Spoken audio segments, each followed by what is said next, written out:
Don't look! What? Where am I? What happened?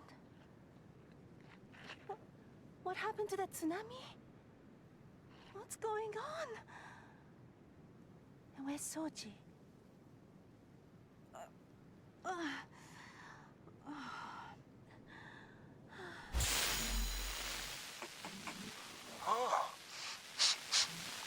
Lucky me.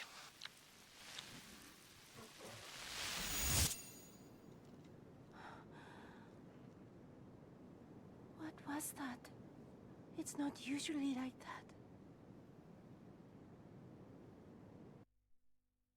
So, Akiko, she's another character who doesn't really have many missions, but she has a very unique ability.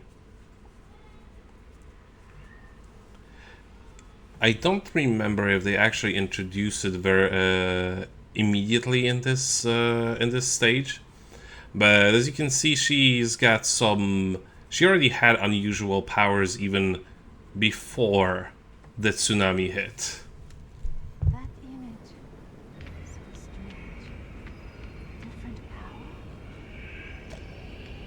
But her first power Latin is chanting. car. Her first power is car. She can car. She can drive. Holy shit! I mean, she has a license. We'll get it soon. It's one of the archive items. But yeah, cars. Very fun. Very bouncy. And very useful. Because you can actually run over enemies with them. Awesome.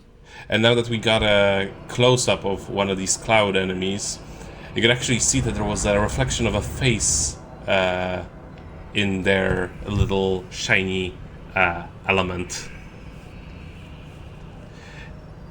You can sometimes get a very close-up look on that. It's fucking creepy. But yes, the car, aside from being a weapon, can also be used to get up to higher places, usually specifically designated, but thankfully you can actually park your car literally anywhere. It's not a problem. That's Here. illegal in some states, you know. Yeah, here I was trying to get something, but I was just trying to do it way too quickly. But yeah. If you're not getting the icon for getting up, you just have to rub yourself against it harder.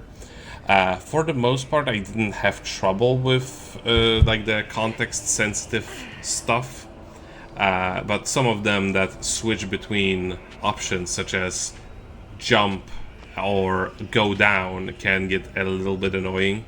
If the one that you want is not appearing, sometimes it just requires you to. Sometimes it just requires you to move up against it.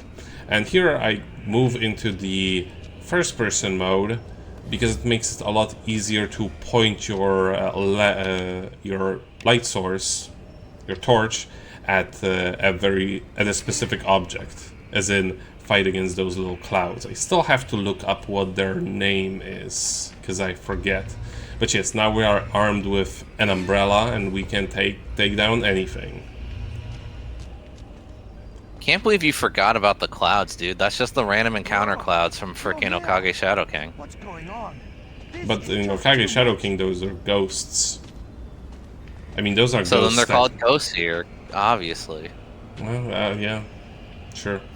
But yeah, there is a fun little tidbit about Soji, because you saw him in the cutscene. He was eating something. We do actually find what he was eating as one of the archive items, and well, let's just say you'll not be particularly happy about it later. I have a feeling I know what it is, and I hate you. But yeah, now we get into the car, and this is where you actually get hurt. Wait! You drive. What?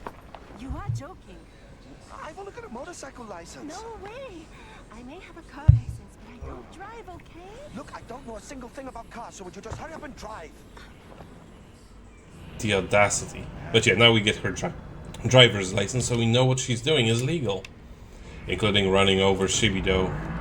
The creators of this game have no idea what they're doing. The steering wheel is on the wrong side.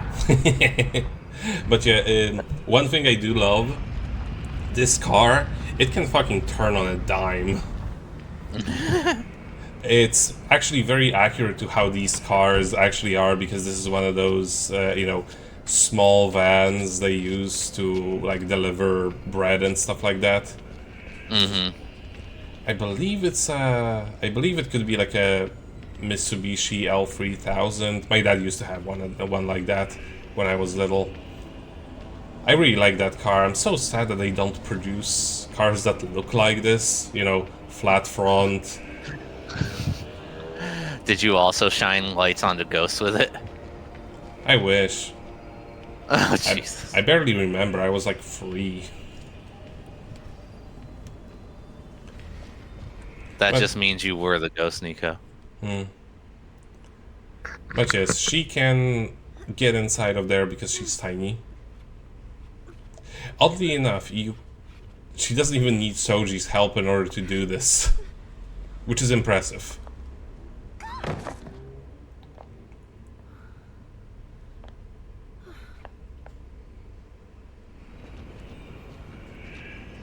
But yeah, I think we don't actually get introduced to her powers in this stage yet. Oh, and I should mention, this game does have a quick turn in a way, but I've never been very successful at pulling it off successfully. As in... Hold on, sorry to interrupt you. That was a cool little bit of detail, how you, like, opened the door on him and it, like, stunned him a little. Yes. It actually works exactly the same way as if you were to open a door on an enemy as well. Nice. You can actually damage your NPC friends as well, but I turned into like first-person mode by accident here a couple of times because I mixed up the buttons. But yeah, as you can see, because the enemy is on a ladder, it takes them an egregious amount of time to get up to me, which gives me more time to wail on them with my umbrella.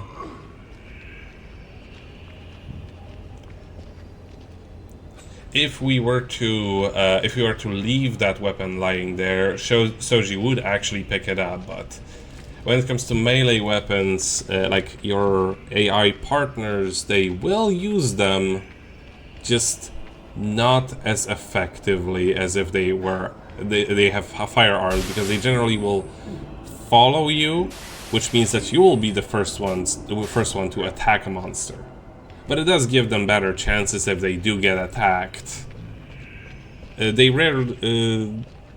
very rarely actually had problems with my AI partners just like getting killed. And now let's run over some old guy. There we go. And here is... now, what I'm doing right now is incredibly stupid in a second, but I managed to wing it anyway. So, well, first of all, is need to get rid of him.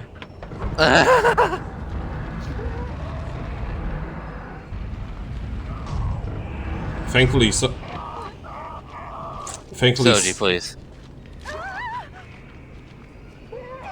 Your AI partners can get hit by you, but thankfully the damage is horrendously reduced.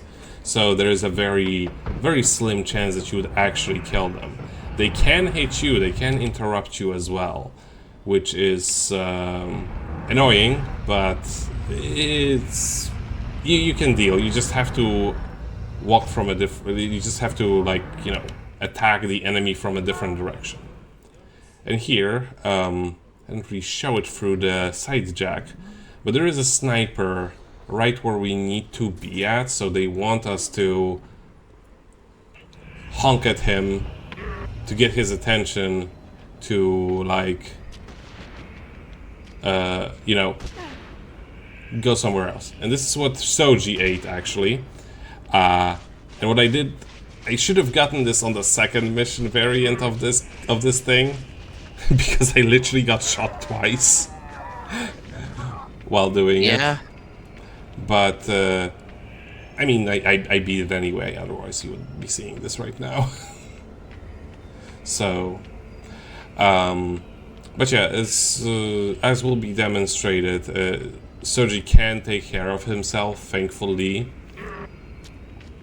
Yeah, like Can't you, leave Soji behind. like you saw there, he was getting attacked, but in a moment, you'll see him catching up with me.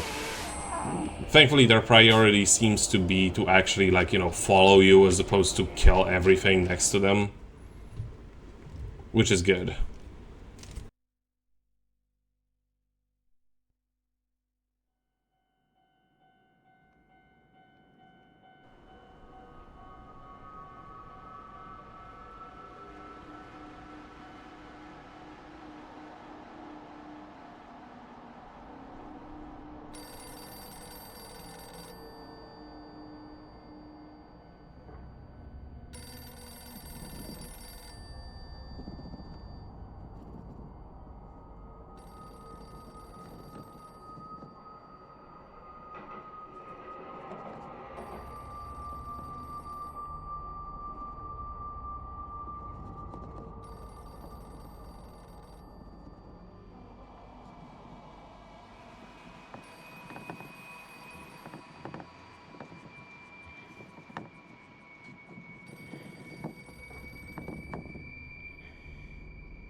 That was fucking creepy.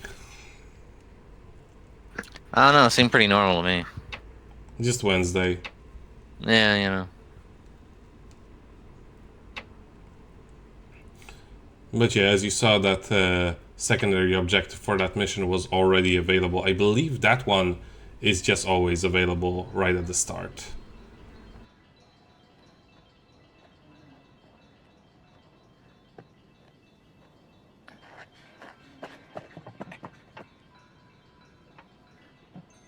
Come here.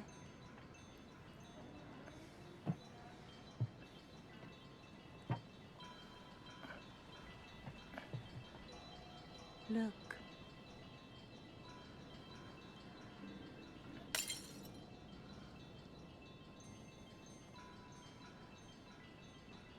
In this world, everything tries to stay the same. If we don't hurry, it'll revert to the way it was. Back into the chaos of nothing. Huh?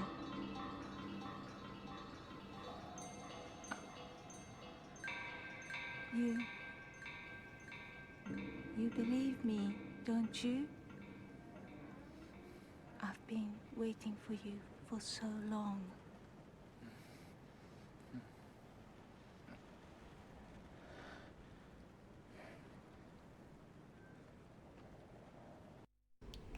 Bad decisions.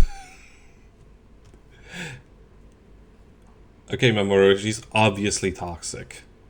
She has you open gates to the underworld. Like, I mean, what? How many more red flags do you need?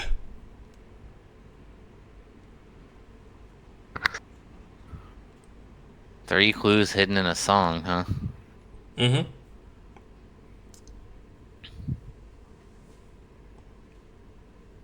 Please, do as my song says. Open 7 gates. Bro! How is it not red flags? Yes, actually, this is one of those cases where the archive holds a clue. Item 50 has a map of this location with numbers on it, which tells you basically where you need to start. And you do actually need to do them in that specific order. If you don't want to listen to the lyrics as she is singing them, which, sometimes you may be in a situation where it's not the greatest idea to do that, you can just look them up in the archive item. But yeah, what you need to do... By the way, you know what the, mission select screen reminds me of in this game? Excel sheet? I mean, yes, but that's because that's literally what it is, but no. It reminds me of, the meme of the crazy guy with, all the newspaper clippings and lines leading everywhere? Yes.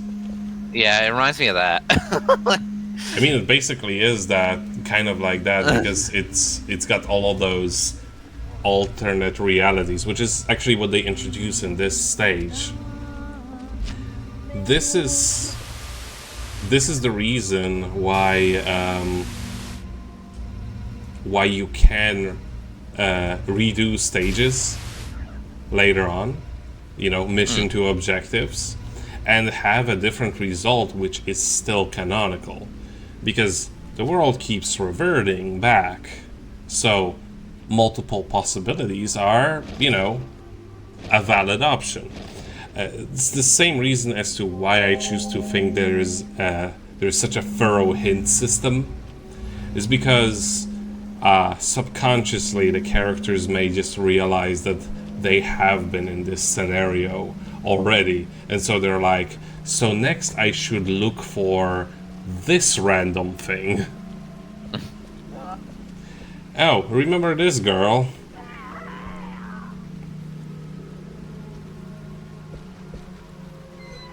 Oh, shit.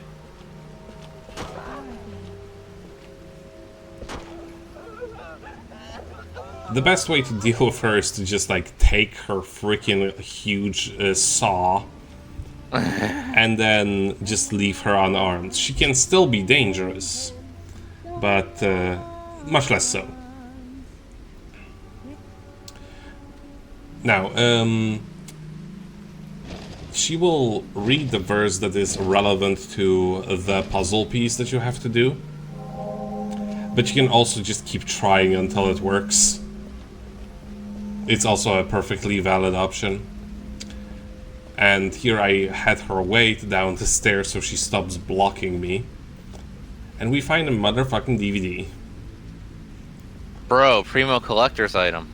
It is as primo as it gets, trust me. But yeah, as you see, these things start gathering because she is because the Shibito is down, so it's kind of like flies to a rotting corpse.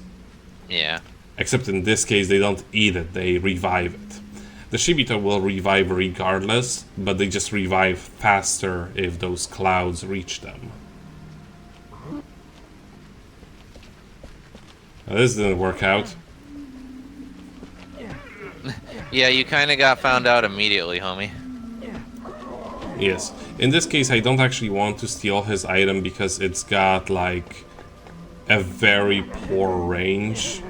It is a faster item, it is a faster weapon technically, but range is king in this game. Like steel pipe over knife kind of situation. Mm-hmm.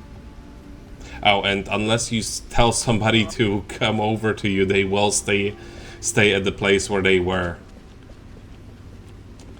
Another thing that has happened in this video, in this recording in particular, a lot. She starts singing, and then you often don't see the thing that she's supposed to be looking at. This is because I sidejack her way too quickly. Then you just have to re-sidejack them, and then you will be able to see another one of the gates, or But she needs to be in the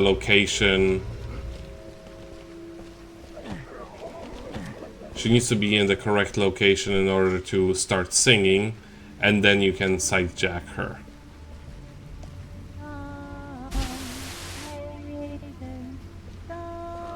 But yeah, it seems that if you sidejack her before she starts singing, she will still get into the position and she will start singing, but it just won't show up. But you just and changing targets will not do the trick. You just have to exit the sidejack and open it again. Let's ignore that guy. He will hopefully forget that we exist.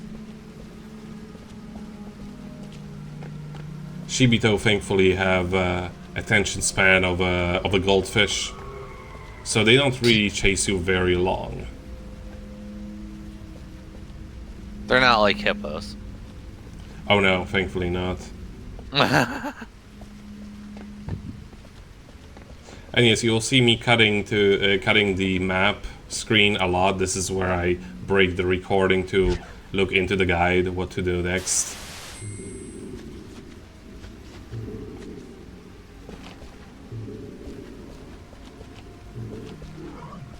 And I don't remember if this guy actually has a weapon or not, but I believe he actually does, because otherwise I wouldn't be this careful. I mean weapon as in weapon, I mean a gun. Oh, he does. Shit. And yep. And he saw me. Probably because I didn't kill my torch. Just gonna let him keep shooting you, huh, Nika? Yeah, sadly when they see you like that, they don't, they generally just don't let go. It's weird that he did manage to see me, because that rarely happens. Thankfully, this is where I demonstrate checkpoint reset.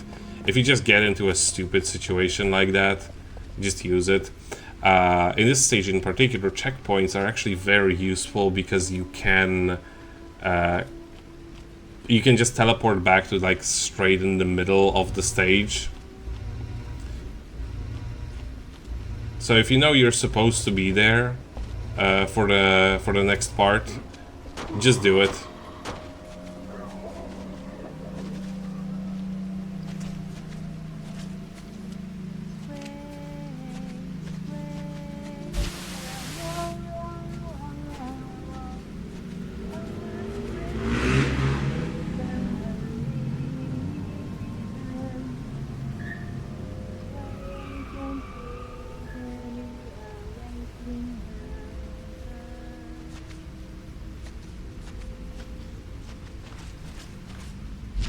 Yeah, see? Now this one, if I recall correctly, is a little bit tricky, because what you need to do is actually select the thing and then point it in another direction. For some reason she doesn't approach it from the correct direction there. It's intentional, because there is another one that's sort of tricky like that.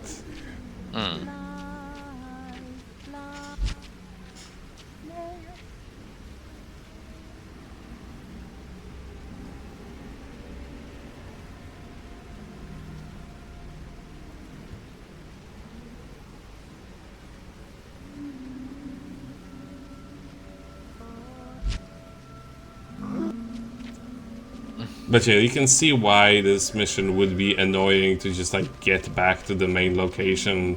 Why the checkpoint comes in so handy. Especially since it also resets the Shibito to specific positions. So if you're just getting chased constantly by some guy who just keeps reviving right at your feet, sometimes just it's a more convenient solution. Let's go on a date on the Ferris wheel. Yeah, thankfully that guy doesn't have a gun anymore, so he's pretty much harmless. This is an example of, like for example, from this point, if I were to reset the checkpoint, it would actually be detrimental, because he would get back his handgun.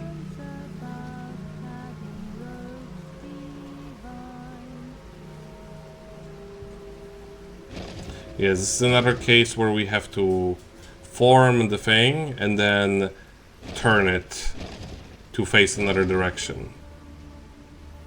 But I turned it the wrong way.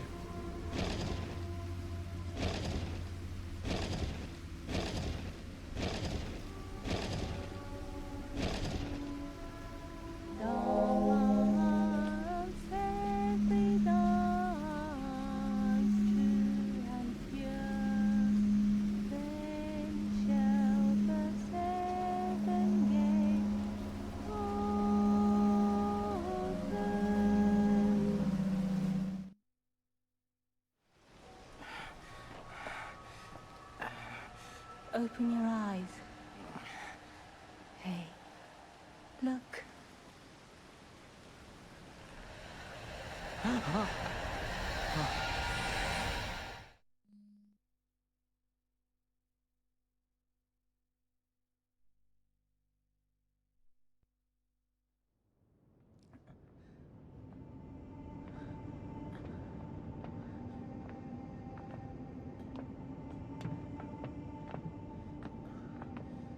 What's a place like this doing underground? Could it be?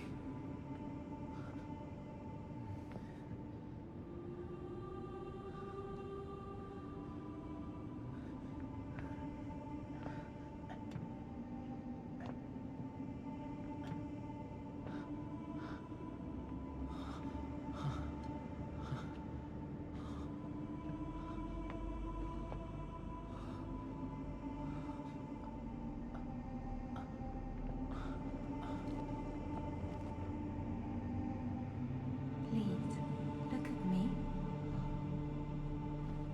Please look at me. Look at the real me.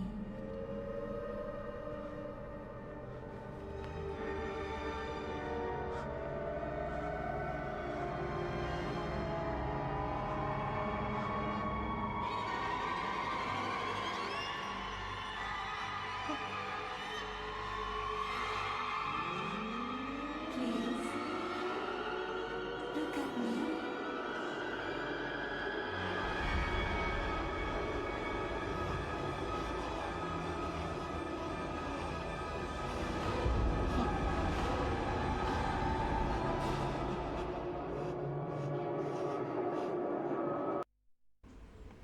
And that was where the old LP ended, if I remember right.